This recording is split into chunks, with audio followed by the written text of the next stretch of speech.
Did Jared Kushner fulfill the prophecy of Daniel 9:27, which announces that he will confirm the covenant with many for 1 week? What is the relationship between his role as a peacemaker in the Middle East and the ancient prophecies of Daniel? Could he be the Antichrist, the figure of the apocalypse who will unite the nations under a single covenant? In recent days, the world has witnessed a historic event, an unthinkable peace treaty between Israel and Hamas. After years of violence, a permanent ceasefire has finally been declared. International leaders are celebrating the agreement, and world powers are presenting it as the pact that will change the Middle East.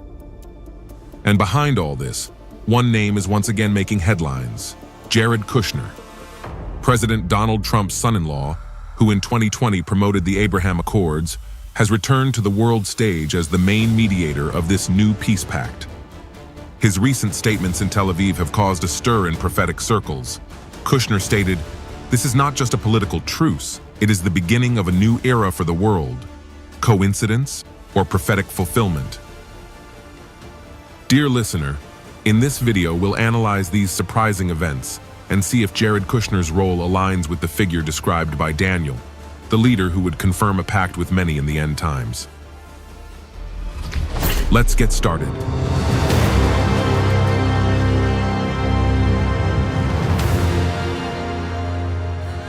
Jared Kushner, a man with a serene face, measured words, and a quiet presence, but with an influence that transcends politics. To the world, he is a businessman, investor, and diplomat. To prophetic observers, he is an enigmatic figure who seems to emerge at just the right moment in Scripture. Jared Kushner was born on January 10, 1981, in Livingston, New Jersey, to an Orthodox Jewish family. His father, Charles Kushner, was a powerful real estate developer and philanthropist, deeply involved in the Jewish community in New York. From a young age, Jared was raised in the tradition of modern Orthodox Judaism, attending Hebrew schools and maintaining a strong attachment to his Israelite identity. He graduated from the prestigious Harvard University and later earned a master's degree in business and law from New York University. Before turning 30, he was already running one of Manhattan's largest real estate corporations and had acquired the renowned newspaper, The New York Observer, a medium that allowed him to connect with the United States economic and political elite. But his rise wouldn't be solely business-related. In 2009, Jared married Ivanka Trump, daughter of then-mogul Donald Trump. This union connected him directly to the country's highest power circles. When Donald Trump took office in 2017, he appointed his son-in-law Jared Kushner as a senior White House advisor, giving him direct access to the most sensitive U.S. foreign policy decisions, especially in the Middle East. At just 36 years old, Kushner was appointed to lead the peace process in the region, a decision that caused surprise and worldwide controversy, given the fact that a businessman with no diplomatic experience was heading the most complex conflict on the planet. But what seemed like a mistake turned into a strategic move. Kushner began a quiet, meticulous, and protracted process, based on private meetings, financial agreements, and discreet negotiations with leaders from Israel and the Arab world. For 3 years, he worked away from the spotlight, building a network of trust that broke decades of enmity. His vision was distinct from that of all his predecessors. While other governments sought to impose political solutions, Kushner proposed an economic and regional cooperation approach. He created what he called the Deal of the Century, a plan that promised prosperity in exchange for stability. With the support of the United States, he offered multi-billion-dollar investments to Arab nations in exchange for diplomatic recognition of the State of Israel. Thus, in August 2020, the unthinkable happened. Israel and the United Arab Emirates signed a historic peace treaty, the first in more than 25 years between Israel and an Arab nation. Bahrain, Morocco, and Sudan joined shortly after, cementing a new era of alliances in the Middle East. Suddenly, a young diplomat with no track record had achieved what the most experienced international negotiators had failed to do in decades. The agreement was called the Abraham Accords, a name laden with spiritual symbolism, evoking the biblical patriarch considered the common father of Judaism, Christianity, and Islam. With that name, the pact not only had political implications, but also a religious connotation. It was a treaty that sought to unite the children of Abraham, Jews, Muslims, and Christians under the promise of a new era of cooperation. The official ceremony took place on the White House lawn on September 15, 2020. There, before the eyes of the world, Jared Kushner appeared alongside the leaders of Israel, the United Arab Emirates, and Bahrain. Cameras captured the moment the signatories raised the documents and shook hands. It was then that the international media began calling it the diplomatic miracle of the 21st century. Time magazine included him on its list of the 100 most influential people in the world. The New York Times described him as the man who achieved the impossible, and the UN publicly recognized the agreements as an unprecedented breakthrough for peace in the Middle East. His ability to bring historically hostile nations around the table perplexed world leaders and international relations experts. Some described him as a genius negotiator. Others saw him as the man who achieved the impossible. But in eschatological Christian circles, his figure began to awaken a prophetic murmur. Because the prophecy of the book of Daniel, chapter 9, verse 27, speaks of a leader who will confirm a covenant with many, bringing with it an apparent peace for Israel and its neighbors. A covenant that will mark the beginning of the final events. Let's note what the biblical account says, and he will confirm the covenant with many for 1 week. The similarity between this prophecy and the role played by Jared Kushner did not go unnoticed. After leaving the White House in 2021, Kushner founded his own global investment firm, Affinity Partners, based in Miami, where he maintained discreet ties with Arab governments, particularly Saudi Arabia, Egypt, Qatar, and Israel. While the world saw him as an entrepreneur, spiritual observers knew that his name had not yet disappeared from the prophetic scene. Now, the year 2025 has become a key date in the modern history of the Middle East. After nearly 2 years of war between Israel and Hamas, the world finally witnessed a ceasefire agreement that halted the attacks and opened a humanitarian corridor for thousands of civilians trapped in the Gaza Strip. The news was confirmed by the Associated Press and Reuters, which described the event as the start of a new phase of dialogue between the parties. But behind this breakthrough is a name that has once again made international headlines: Jared Kushner. The former White House advisor and architect of the Abraham Accords unexpectedly reappeared in the negotiations leading to the 2025 ceasefire. According to ABC News Australia, Kushner became a key player within the team that presented the peace proposal to the Israeli cabinet. Accompanied by businessman Steve Witkoff, he held direct meetings with Israeli officials and Arab mediators in Egypt, particularly in Sharm el-Sheikh, to work out the final points of the agreement. The Times of Israel confirmed that the two even met with Hamas representatives with Washington's authorization to secure the release of the remaining hostages. The approved plan consisted of 3 main steps. First, an immediate ceasefire supervised by Egypt and the United States.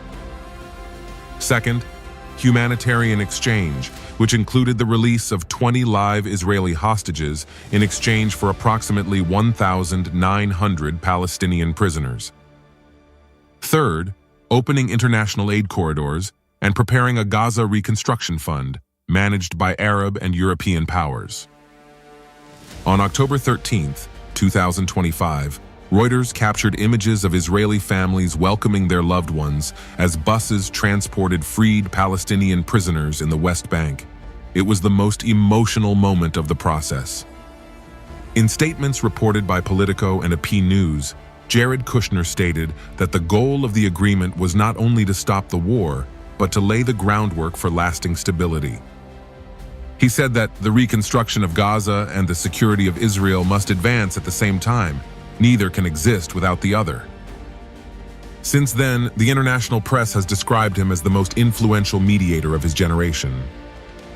The New York Times called him the quiet architect of a historic agreement, and Time magazine highlighted his ability to build trust between parties that hadn't spoken to each other for decades. Analysts from the Brookings Institute and the Council on Foreign Relations point out that Kushner's strategy is to link economic interests with political stability, a tactic he already applied in 2020 with the Abraham Accords. In 2025, that same formula has brought dialogue back to a region marked by conflict, although the ceasefire remains fragile and deep differences persist. Diplomats from Egypt and Qatar agree that Kushner's participation was decisive in reaching the current understanding. Today, the world is watching cautiously. The future of Gaza, Israel's response, and Iran's reaction will determine whether this pact can be sustained over time, or if it will be another failed attempt in the long quest for peace. However, the truth is that Jared Kushner has returned to the international stage, and his name, once again, is linked to the event that will redefine the Middle East political landscape in 2025. The agreement between Israel and Hamas, signed in October 2025, sparked worldwide reactions. UN Secretary General Antonio Guterres called it a historic step toward stability in the Middle East. And more than 100 countries supported the resolution promoting the Gaza reconstruction plan, supervised by France and Saudi Arabia. In Washington, President Donald Trump presented the Gaza 2030 project, funded by the United States, Saudi Arabia, the United Arab Emirates, and the European Union. Meanwhile, in Tel Aviv, Benjamin Netanyahu sounded cautious but optimistic. If Hamas keeps its word, Israel will too. Arab leaders such as Mohammed bin Salman welcomed the pact, while Iran rejected it, accusing Washington of manipulating the peace. On the other hand, the European Union defined it as a ray of hope and allocated 12 billion euros in humanitarian aid. The market reacted optimistically. Oil prices fell and stocks rose. And in the midst of it all, Jared Kushner embarked on a diplomatic tour of Brussels, Riyadh, and Cairo, consolidating his image as the broker who turned the tide in the Middle East. 2025 will go down in history as the year diplomacy defied war, and at the center of that achievement remains one name, Jared Kushner. Now, with all that has happened in 2025, the signing of the agreement between Israel and Hamas, the return of the global discourse of peace and security, and the reappearance of Jared Kushner as a central figure, a question resonates in the hearts of many prophecy scholars. Could it be possible that we are witnessing a partial or preparatory fulfillment of the prophecy of Daniel chapter 9, verse 26? The sacred text declares, "And after the 62 weeks the Messiah will be cut off, but not for himself. And the people of the prince who is to come will destroy the city and the sanctuary, and the end thereof will be with a flood, and until the end of the war, the devastations will last." Dear listener, these words were written more than 2,500 years ago, and yet today they seem to describe, with chilling accuracy, the political and spiritual climate of our time. The prophet Daniel not only announced the death of the Messiah, but also revealed the appearance of a prince who is to come, a leader who would emerge later from the lineage of power that destroyed Jerusalem in 70 after Christ, that is, from the spirit of the old Roman Empire. This prince who is to come would not be a sword-wielding conqueror, but a political strategist, someone with the power to unite nations, restore treaties, and promise stability to a world in crisis. And this is where the world's eyes once again turn to Jared Kushner. In 2025, his name once again dominated international headlines, not as a president's son-in-law, but as the visible architect of a new diplomatic order. His return to the world stage was no coincidence. It occurred in the midst of a protracted conflict, with thousands of deaths, hostages, and destruction in the Gaza Strip. And at that critical moment, Kushner reappeared as the mediator of the historic pact known as the Middle East Peace and Security Initiative. It was he who toured Jerusalem, Doha, and Cairo, negotiating between Arab leaders and the Israeli government, with the direct support of Washington. Under his mediation, a ceasefire was reached, hostages were freed, and an unprecedented reconstruction plan was launched. Cameras showed him walking among diplomats, greeting ministers, receiving applause at international forums, and the entire world began to see him as the man who achieved the impossible, stopping a war in the Middle East. But for those who study prophecy, these images have an ancient echo. Daniel didn't speak of a religious leader or an emperor, but of a diplomatic prince, a man who will confirm a covenant with many, with Israel and the surrounding nations, bringing a period of peace that will precede the darkest events of the end times. Verse 27 of Daniel chapter 9 states it this way, "And he shall confirm the covenant with many for 1 week. In the midst of the week he shall cause the sacrifice and the oblation to cease. Then with the multitude of abominations the desolator will come until the consummation comes, and what is determined is poured out upon the desolator." The Bible describes this leader as a convincing peacemaker, a mediator who will use diplomacy to accomplish what previously seemed impossible. And today that description matches the profile that the world press attributes to Kushner: Jewish, diplomatic, respected by Israel and accepted by Arab nations. What was once a prophetic text has become a mirror in the news. Daniel's language, covenant with many, peace and security, now fills political speeches, press conferences, and UN resolutions. For the first time, ancient words and modern headlines seem to speak the same message. Theologians John Walvoord, Dwight Pentecost, and Charles Ryrie explained that the fulfillment of Daniel chapter 9, verses 26 to 27, will mark the beginning of the final eschatological clock, a peace pact that Israel will accept, apparent global stability, and then the emergence of a global system under a single leadership. Could what we are witnessing in 2025 be a prelude to the prophetic scenario foretold by Daniel more than 2,000 years ago? We cannot say with absolute certainty, but the parallels are so clear, so precise, and so disturbing that to ignore them would be to turn a blind eye to the movement of God's clock in history. Daniel saw that a mediating prince would emerge amidst the devastation, not an armed conqueror, but a political strategist, someone who would rise not from the battlefield, but from the negotiating table, a leader capable of speaking the language of nations, of calming troubled waters with promises of stability and peace agreements. And that, exactly that, is what the world has witnessed in 2025. After months of bombing, thousands of deaths, and a humanitarian crisis in Gaza, Jared Kushner reappears as the visible face of a new diplomatic order, the mediator accepted by Israel and listened to by Arab countries. It is the same profile that Daniel described in his vision, a prince who will confirm a covenant with many. The second parallel is the covenant itself. Daniel announced that this leader would confirm a covenant with many, not with one or two peoples, but with a multinational coalition. And that's exactly what the Middle East Peace and Security Initiative represents: an agreement involving Israel, Egypt, Qatar, Saudi Arabia, the United States, and the European Union. A pact that promises peace, reconstruction, and regional stability. A treaty that, while not presented as prophetic, fulfills with astonishing precision the conditions Daniel listed. A political agreement among many nations with Israel at its center. Third parallel, a fragile peace celebrated as a global achievement. Daniel warned that this leader's peace would be temporary, a seeming calm before the time of greatest tribulation. And history confirms this reality. No human treaty has ever managed to maintain permanent peace in the Middle East. From Camp David to Oslo, from the Abraham Accords to the 2025 Pact, all have promised stability, but all have ended in tension, rupture, and war.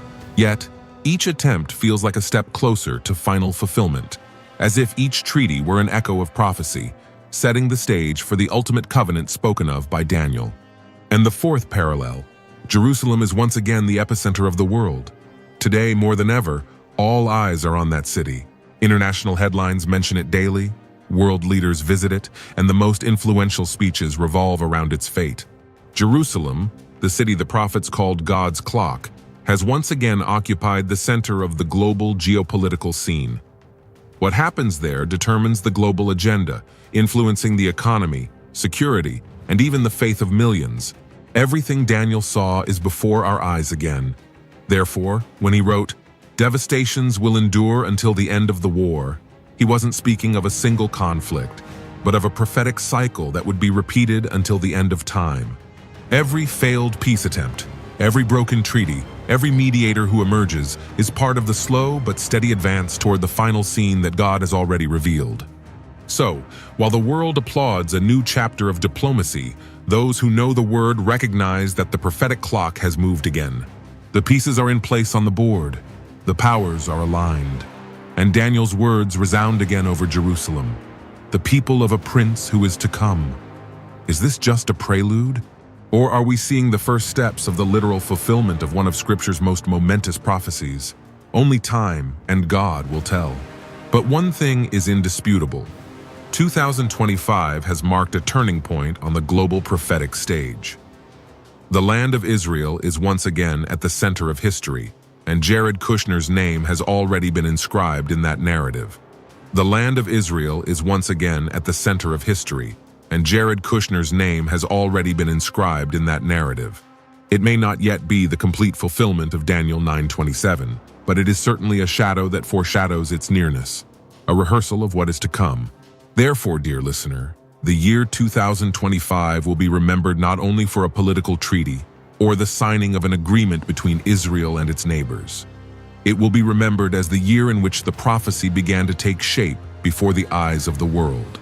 The speeches of men speak of peace and security, but the echoes of heaven announce that God's prophetic clock has started moving again.